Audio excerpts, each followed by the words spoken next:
매일 성경 묵상을 돕는 해설 가이드입니다. 안녕하세요, 묵상 코치입니다. 함께 읽고 나눌 말씀은 욥기 19장 1절에서 29절까지 말씀입니다. 욥을 더욱 비참하게 만든 것은 사랑하는 가족과 친구들, 종들과 어린아이들까지 그를 멸시하고 떠나버린 것입니다. 욥은 죽은 후에라도 인정받기를 소망하며 대속자가 자신의 무고를 변호하는 날에 하나님을 대면하여 볼 것이라고 말합니다. 1절에서 20절을 보겠습니다. 빌닷이 발언이 끝나자 욥이 빌닷과 친구들에게 대답합니다.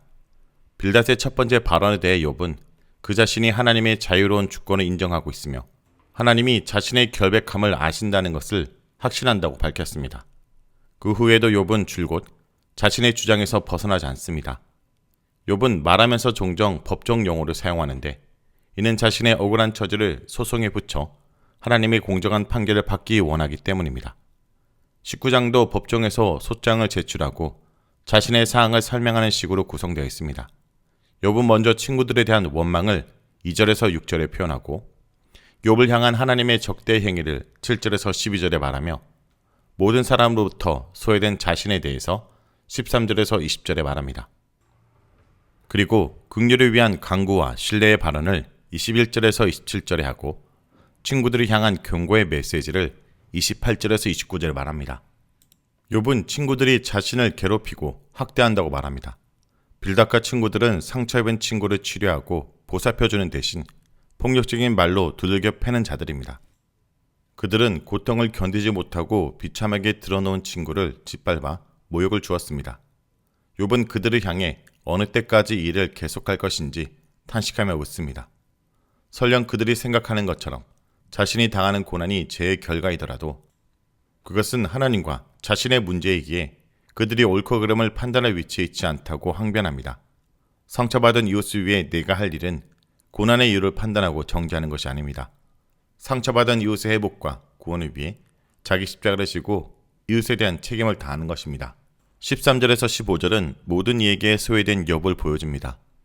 하나님이 다스리시는 공평한 세상에는 악인과 그 후손이 남아있을 자리가 없다며 빌닷이 혹독한 발언을 하자 욥은 고통 속에서 빌닷과 친구들을 원망하며 자신이 당한 이 재앙이 하나님의 적대행위라는 점을 알아달라고 간청하였습니다. 이제 13절부터는 욥은 가족과 친구들로부터 위안을 받아도 모자랄 지경에 위안은커녕 그들에게서 철저히 소외당하고 있음을 말하며 친구들의 긍휼을 얻고자 합니다. 욥의 가족과 친척과 친구들은 그를 낯선 사람 마냥 대하며 그를 버렸고 그에 대한 관심을 거두었습니다. 욥의 집에 머물고 갔던 손님이나 욥의 종들조차도 욥이 베풀었던 한대와 친절을 저버린 채 그에게 다정한 눈길과 도움을 주지 않고 이방인을 보듯 힐끔거리며 무시하였습니다. 욥은 사람들의 이 같은 배척이 다름 아닌 하나님이 욥에게 내리신 재앙의 결과란 점을 넌지시 드러내고 있습니다.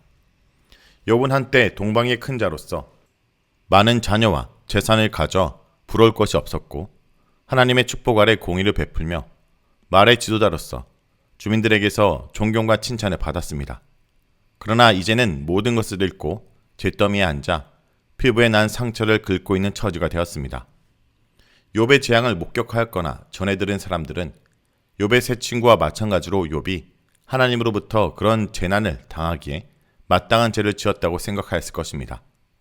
그러므로 그들은 욥의 세 친구들처럼 욥을 죄인 취급하여 정죄하고 조롱하였습니다. 또한 욥과 가까이 있으면 자기에게도 하나님으로부터 재앙이 내릴까 두려워 떨며 멀어졌습니다. 욥의 뒤바뀐 처지는 사람들의 태도와 행동조차 존경에서 조롱으로 뒤바뀌게 만들었습니다. 종들이 마땅히 주인에게 순종하고 경의를 표해야 하지만 욥이 주인의 신분을 잃자 그들은 욥을 대놓고 무시하고 욥이 간절히 사정을 해야만 그제야 대꾸를 해주는 상황이 되었습니다. 또한 연소자가 연로자에게 존경심과 그에 마땅한 태도를 보여야 했지만 지금 욥은 어린아이에게조차 거부당하고 그가 자리에서 움직일 때마다 놀림거리가 되었습니다. 욥에게 남아있는 사랑하는 사람들조차 욥에게서 등을 돌렸습니다. 그의 아내와 형제들조차 욥의 질병으로 인해 나는 악취 때문에 코를 지었고 그를 역겨워했습니다. 욥의 친한 친구들은 이제 그를 혐오하게 되었으며 욥의 사랑하는 자들은 그를 외면하게 되었습니다. 욥이 사랑하는 이들로부터 받는 조롱과 외면으로 욥의 마음에만 고통의 딱지가 덮인 것이 아니라 그의 육체에도 고통의 딱지가 쌓여갑니다. 욥의 발바닥에서 정수리까지 난 종기로 그의 피부는 구더기와 흙으로 덮였고 상처의 딱지가 생겼다가 곪아 터지고 고통과 열로 밤낮으로 잠을 이룰 수 없었고 오랫동안 고통에 시달려 피부가 뼈에 붙었고 뼈가 앙상하게 드러났습니다. 욥이 남은 것은 겨우 잇몸이라 말한 것은 질병으로 인해 실제로 이빨을 잃었다는 뜻일 수도 있고 잇몸에 붙은 피부가 자신에게 남은 피부의 전부일 정도로 피골이 상접하고 비참한 상태라는 것을 나타낸다 볼 수 있습니다. 21절부터 22절은 친구들을 향한 탄원입니다. 모든 이들로부터 소외당하고 신체조차도 참혹한 자신의 모습을 구구절절 진술한 욥은 이제 새 친구를 향하여 자신을 긍휼히 여겨달라고 호소합니다. 욥의 친구들에게 자기를 불쌍히 여겨달라고 하는 이유가 하나님이 자신을 치셨기 때문임을 밝힙니다. 이와 같이 욥의 간청은 그동안 줄곧 그가 주장해왔듯이 하나님이 자신을 공격하셨다는 점을 친구들이 꼭 알아주기를 바라는 마음에서 비롯된 호소입니다. 욥은 하나님으로부터 갖가지 고난을 당하여 서럽고 힘겨운데 친구들까지 자신을 손가락질하여 몸과 마음이 성하지 않습니다. 그들의 박해는 욥에게 하나님의 공격과 매한가지로 느껴집니다. 욥을 향한 하나님의 핍박과 친구들의 박해는 마치 적군이 욥을 절대 놓지 않으려고 말을 타고 전력질주하여 그의 뒤를 바짝 뒤쫓아오는 것 같습니다. 그러므로 욥은 내 살로도 부족하냐 라며 친구들을 다그칩니다. 이 말은 나의 이런 꼴을 보고도 아직 만족하지 못하느냐, 어떤 꼴을 더 보기 원하느냐 라는 뜻입니다. 이처럼 욥의 친구들에게 긍휼을 호소하지만 그렇다고 해서 자신이 결백하다고 주장하는 것을 포기하진 않습니다. 욥은 친구들이 자신을 정죄할 때도 그들의 의견에 동의한 적이 없으며 자신의 결백함에 대해서도 흔들리지 않습니다. 이것은 자신에게 전혀 죄가 없다거나 죄를 지은 적이 없다고 주장하는 것이 아닙니다. 그가 기억하고 있는 한 회개하지 않은 죄가 없으며 현재 자신에게 닥친 재앙을 받을 정도로 중대한 죄를 짓지 않았다는 의미입니다. 그러므로 욥은 친구들과 대화를 하면서 자신의 결백을 증명하기 위해 변론의 말이 책이나 돌에 확실하게 기록되어 자신의 결백이 증명될 때까지 영원히 보존되기를 소망합니다. 23절에서 29절은 하나님을 향한 탄원입니다. 욥은 고통의 절망 속에 주저앉지 않고 다시금 믿음으로 하나님의 구원을 소망하며 그의 대속자에 대한 확신을 선포합니다. 내가 알기에는 이라는 욥의 단호한 말에 욥의 확신이 깃들어 있습니다. 대속자 제도는 어떤 이가 빚을 지거나 노예가 되었을 때 그 사람의 가장 가까운 친척이 그 사람 대신 그의 땅을 사주거나 노예 몸값을 지불함으로써 그 사람이 경제적, 육체적으로 자유와 안정과 거리를 다시 찾도록 하는 제도입니다. 그러므로 이 친족 대속자는 빚을 졌거나 노예가 된 자의 구세주이자 구원자인 셈입니다.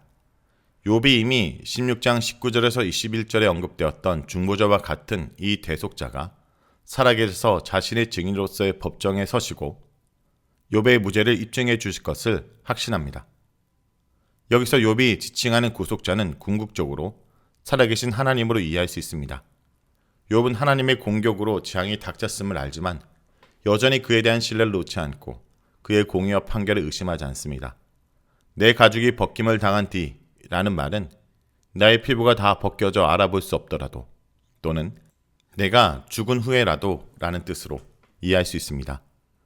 내가 육체 밖에서 하나님을 보리라 라는 말 또한 내 눈으로 또는 죽은 후에 하나님을 보리라는 뜻으로 이해할 수 있습니다. 이와 같이 욥은 살아서든 죽어서든 결국은 하나님이 자신의 대속자 증인이 되어 자기의 무고함을 증명하실 것을 확신합니다. 또한 하나님을 직접 자신의 눈으로 보게 될 것을 확신합니다. 하나님을 대면할 것을 생각하니 그의 속에 간장이 녹아내린 것 같습니다.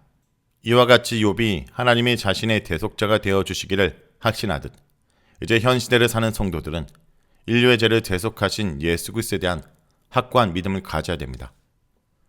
욥은 이제 친구들에게 경고합니다. 첫째, 그들의 정죄와 질책은 칼의 형벌을 받기에 마땅하므로 다가올 심판을 두려워 말라는 경고입니다. 둘째, 그들 스스로 심판장이 되어 욥을 무고히 정죄하지 말고 그들의 심판자이신 하나님이 있는 것과 그 심판장이 자신의 무죄를 입증하실 것임을 알라는 경고입니다. 성도 여러분, 욥은 자신의 무죄함이 죽은 후에라도 입증되어 하나님을 친근하게 다시 대면할 것이라 확신합니다. 욥은 현재 자신의 무죄를 변호해줄 사람이 아무도 없고 자신의 생이 다가가고 있음을 직감합니다. 욥은 누군가 자신의 말을 책이나 바에 기록하여 죽은 후에라도 그의 무죄가 밝혀지기를 소망합니다. 그리고 이런 소망은 대속자에 대한 확신으로 이어집니다. 대속자가 자신을 위해 땅 위에 우뚝 서는 날에 그의 무죄가 밝혀질 것이며 그는 하나님을 외인이 아닌 친숙한 분으로 다시 대면하게 볼 것이라고 확신합니다. 세상의 대속자들이 다 나를 외면할지라도 진정한 대속자이신 예수 그리스도께서 우리를 신실하게 변호해 주실 것입니다. 그분을 통해 하나님을 아버지라 부르며 친근하게 그를 대면해 보며 기뻐하게 될 것입니다. 말씀을 놓고 기도하겠습니다. 주님, 어떤 고통과 고독 속에서도 우리의 대속자 되신 예수 그리스도를 붙들고 함께하는 자가 되기 원합니다. 주님만이 우리의 위로자여 우리의 편에 설 수 있다는 것을 잊지 않고 고난의 현실 속에 주님을 붙드는 주의 백성들이 되길 간절히 기도합니다.